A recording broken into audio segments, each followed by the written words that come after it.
So hello everyone, welcome back to my channel. Today in this video we'll be discussing 3.5 void agreements. Now expressively declared void agreements as per the Indian Contract Act 1872. So ये सिर्फ ऊपर से इन्होंने points दे रखे हैं which are made by the competent parties, made under bilateral mistake of fact, agreements the consideration or object which is unlawful, consideration or object is unlawful in parts, restraint of marriage, restraint of trade, restraint of legal proceedings, meaning of which is uncertain, made without consideration, wagering agreement and impossible acts. तो ये almost हमने सारे discuss कर रखे हैं previous sections या previous videos में, but still हम एक ऊपर से ब्रॉड आउटलुक देखकर इनका कवर करते चलेंगे इनको. Agreements in restraint of marriage. Every agreement in restraint of marriage of any other person other than a minor is void. अगर आप किसी को शादी करने से मना कर रहे हैं, अगर माइनर को आप मना कर रहे हैं, that is valid and that is legal, क्योंकि लॉ के अकॉर्डिंग आप किसी को माइनर एज के अंदर आप मना कर रहे हैं, सो दैट इज़ ओके. बट अगर कोई मेजर एज का है और आप उसको शादी करने से रोक रहे हैं या फिर उसकी शादी में आप रुकावट डाल रहे हैं किसी भी तरीके से, so that is void. Now agreement in restraint of trade, this is really very important, so इसको हम लाइन टू लाइन डिस्कस करेंगे. An agreement by which any person is restrained from exercising a lawful profession, trade or business of any kind is to that extent void. कोई भी ऐसा agreement जिसकी वजह से आप किसी पर्सन को रिस्ट्रेंट कर रहे हैं किसी भी प्रोफेशन को कैरी आउट करने के लिए जो कि लॉफुल है, या किसी भी ट्रेड या बिजनेस को कंडक्ट करने से आप किसी को रोक रहे हैं, सो हम उसको वॉइड मानेंगे. But this rule is subject to the following exceptions.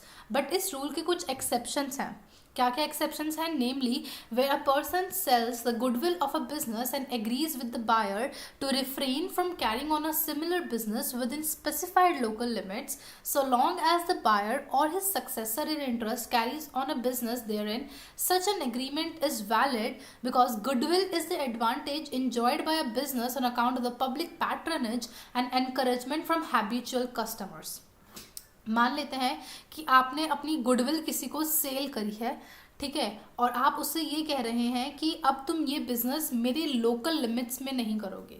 मान लेते हैं कि मैं अपना एग्जांपल लेती हूँ कि मेरे घर के पास एक स्वीट शॉप है, ठीक है, वो बहुत ही ज़्यादा फेमस स्वीट शॉप है, ठीक है. मतलब उसके कंपटीशन में जितनी भी यहाँ पे आसपास स्वीट शॉप्स खुली हैं वो स्टैंड नहीं कर पाएंगी, वो बंद हो चुकी हैं, ठीक है. अब वो जो स्वीट शॉप है वो अपनी दुकान बेच देते हैं, अपनी गुडविल बेच देते हैं किसी को, और ये कहते हैं कि देखो इस एरिया में बिजनेस मत करो, बाकी किसी एरिया में बिजनेस कर लो इतने इतने सालों तक, क्योंकि देखो यहाँ पर मैंने अपनी वैल्यू और रेपुटेशन बहुत मेहनत से बनाई है, और अगर तुम यहीं पर अपना बिजनेस खोल के अपना बिजनेस करने लग जाओगे तो मेरी तो कोई वैल्यू नहीं रह जाएगी. तो इसने इतनी लोकल लिमिट्स में और इतने टाइम पीरियड के लिए तुम यहाँ पर बिजनेस नहीं करोगे, तो ये जो आप रिस्ट्रेंट लगा रहे हैं उसकी ट्रेड पर और ये जो एग्रीमेंट हो रहा है दैट इज़ वैलिड, ठीक है, क्योंकि गुडविल आपको पता है that is like a public patronage जो कि कोई बिजनेस इंजॉय करता है, रिस्पेक्ट इंजॉय करता है पब्लिक से और रिपीटेड कस्टमर्स इंजॉय करता है, जिसकी वजह से the local limits within which the seller of the goodwill agrees not to carry on similar business must be reasonable. लेकिन उसके ऊपर जो आप restraints लगा रहे हैं या restrictions लगा रहे हैं वो local limits के ऊपर और time period के limits के ऊपर वो रीजनेबल होनी चाहिए. अब ये नहीं कह सकते कि मैंने तुम्हें अपनी गुडविल बेच दी, अब तुम पूरे इंडिया में कहीं भी बिजनेस नहीं कर सकते कभी भी. No, that is not reasonable. आप ये कह सकते हैं कि मैंने तुम्हें अपनी गुडविल सेल करी है, इस एरिया में तुम 5 सालों तक बिजनेस नहीं कर सकते, that is reasonable.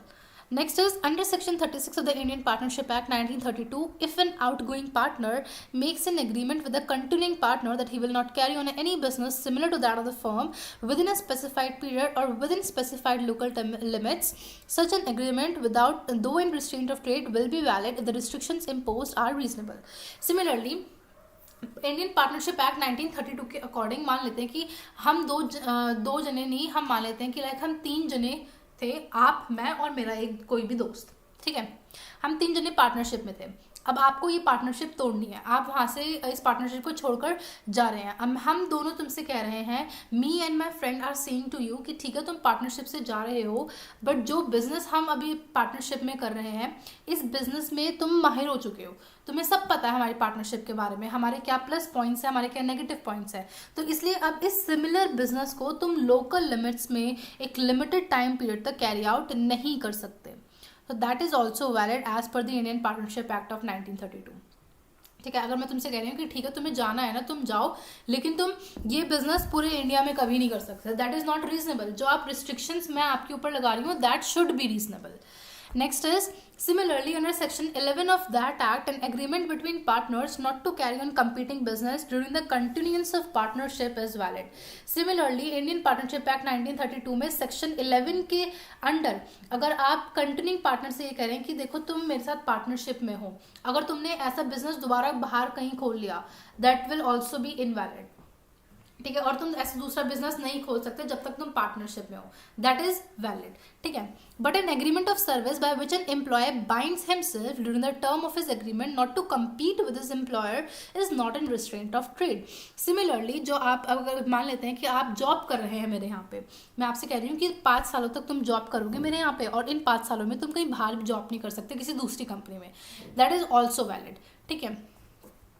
B. A physician and surgeon employs A as an assistant for a term of 3 years and A agrees not to practice as a surgeon and physician during these 3 years. Similarly, B एक physician या surgeon है, ये A को employ करता है as a assistant और ये कहता है कि अगर तुम मेरे को assist कर रहे हो तो 3 साल तक फिर किसी और के यहाँ पे काम नहीं कर पाओगे. So agreement valid है. A को restrain किया जा सकता है injunction order से अगर वो किसी और यहाँ पे काम करना स्टार्ट कर लेता है 3 सालों के अंदर. An agreement by a manufacturer to sell during a certain period his entire production to a wholesale merchant is not in restraint of trade. एक ऐसा एग्रीमेंट हुआ है मैन्युफैक्चरर के बीच में और मर्चेंट के बीच में कि वो अपने इस पीरियड का सारा प्रोडक्शन इनको बेच देगा. ये कोई रिस्ट्रेंट ऑफ ट्रेड वाला एग्जाम्पल कॉन्स्टिट्यूट नहीं करेगा. Agreement among the sellers of a particular commodity not to sell the commodity for less than a fixed price to maintain the quality of the product is not an agreement in restraint of trade. Similarly, किसी भी एक particular commodity का seller अगर ये बोलता है कि इस फिक्स प्राइस पर मैं आपको बेचूंगा कि वरना इसकी प्रोडक्ट की क्वालिटी ख़राब हो जाएगी, तो ये भी रिस्ट्रेंट ऑफ ट्रेड नहीं माना जाएगा. रिस्ट्रेंट ऑफ ट्रेड के सिर्फ 3 ही एक्सेप्शंस थे जो मैंने आपको बता दिए हैं. एक, जब आप अपनी गुडविल बेचेंगे. दूसरा, जब कोई पार्टनर डिसकंटिन्यू कर रहा है आपकी फर्म में. या फिर तीसरा, पार्टनरशिप के कोर्स के अकॉर्डिंग. या फिर जब कोई एम्प्लॉयर आपसे बोल रहा है आपकी एम्प्लॉयमेंट ड्यूरेशन के बीच में. ठीक है, सिर्फ ये 4 एक्सेप्शंस हैं रिस्ट्रेंट ऑफ ट्रेड के. You have to remember this because this is a very important topic. Next is agreements in restraint of legal proceedings. An agreement in restraint of legal proceedings is the one by which any party thereto is restricted absolutely from enforcing his rights under a contract through a court or which abridges the usual period of starting legal proceedings. A contract of this nature is void. ठीक है, agreement in restraint of legal proceedings stifling prosecution से ही बिल्कुल related है. अगर court की legal proceedings के बीच में या फिर आप किसी के ऊपर केस करने से आप किसी को रोक रहे हैं, तो वो जो है वो भी अनलॉफुल या फिर वॉइड डिक्लेयर किया जाएगा. क्योंकि कोर्ट और justice system is something which is available to all the public. ठीक है, हर कोई उसको एक्सेस कर सकता है. अगर आप किसी को उसको एक्सेस करने से मना करते हैं, so that is restraint of legal proceedings और वो वॉइड माना जाएगा. ठीक है, the agreement the meaning of which is uncertain, वही एक ऐसा एग्रीमेंट जिसका मीनिंग ही अनसर्टेन है. मैं आपसे ये कह रही हूँ कि I will sell you my oil to you, but मैंने आपको ये स्पेसिफाई नहीं करा कि मैं किस तरह का ऑयल आपको दूंगी. वो कोकोनट ऑयल भी हो सकता है, वो आंवला का ऑयल भी हो सकता है, किसी भी तरह का वो ऑयल हो सकता है. और अगर ऐसा कॉन्ट्रैक्ट या एग्रीमेंट जिसका मीनिंग ही अनसर्टेन है, विच इज़ नॉट सर्टेन, उसको हम वॉइड मानते हैं. Wagering agreement. An agreement by way of wager is a void. It is an agreement involving payment of a sum of money upon the determination of an uncertain event. ये ऐसा agreement होता है जिसमें कोई एक party दूसरे party को पैसा देगी किसी अनसर्टेन इवेंट के होने पर. ठीक है, The essence of a wager is that each side should stand to win or loss. Wager का एसेंशियल पार्ट ये होता है कि दोनों पार्टीज के बीच में चांसेस होने चाहिए इक्वल जीतने और हारने के. Depending on the way of uncertainty takes place in reference to which the chance is taken and in the occurrence in which neither of the parties has legitimate interest. कोई भी ऐसा uncertain event जिसमें दोनों party के पास chance होना चाहिए जीतने और हारने का, उनका कोई इंटरेस्ट नहीं होना चाहिए उसमें. A agrees to pay rupees 50,000 to B if it rains and B promises to pay a like amount to A if it does not rain. A कहता है कि मैं तुम्हें 50,000 दूंगा अगर बारिश होगी. B कहते हैं अगर बारिश नहीं होगी तो मैं तुम्हें 50,000 रुपये दूंगी. तो ये पूरी तरीके से एक वेजरिंग एग्रीमेंट है जो कि एक अनसर्टेन इवेंट पे डिपेंडेंट है. ठीक है। असेंशियल्स ऑफ अ वेजर क्या होते हैं कि एक प्रॉमिस होना चाहिए मनी या फिर मनी इज वर्थ का कुछ देने का. It could be object also which is of money is worth. Promise must be conditional on an event happening और नॉट हैपनिंग. प्रॉमिस इस तरीके से होना चाहिए कि अगर इवेंट होगा तो होगा, या फिर अगर इवेंट नहीं हुआ तो हम इसको देंगे. There must be uncertainty of the event. वो इवेंट जो है वो कंट्रोलेबल नहीं होना चाहिए, अनसर्टेन इवेंट होना चाहिए. दो पार्टीज होनी चाहिए, दोनों के पास चांस होना चाहिए जीतने और हारने का. कोई कॉमन इंटेंशन होनी चाहिए, ठीक है. बेट होनी चाहिए दोनों पार्टीज के बीच में, शर्त लगनी चाहिए. Party should have no interest in the event except for the stake. और इवेंट में उनका कोई और इंटरेस्ट नहीं होना चाहिए एक्सेप्ट कि उनको अपना स्टेक, यानी कि जो कि उन्होंने एग्रीमेंट में डिसाइड करा है पैसे देने का, उसके अलावा इवेंट के होने में उनका कोई इंटरेस्ट नहीं होना चाहिए. Now transaction similar to wager. ये जो ट्रांजैक्शन है सिमिलर टू वेजर, इनको हम एक अलग वीडियो में कवर करेंगे. So I hope you are able to understand these void agreements.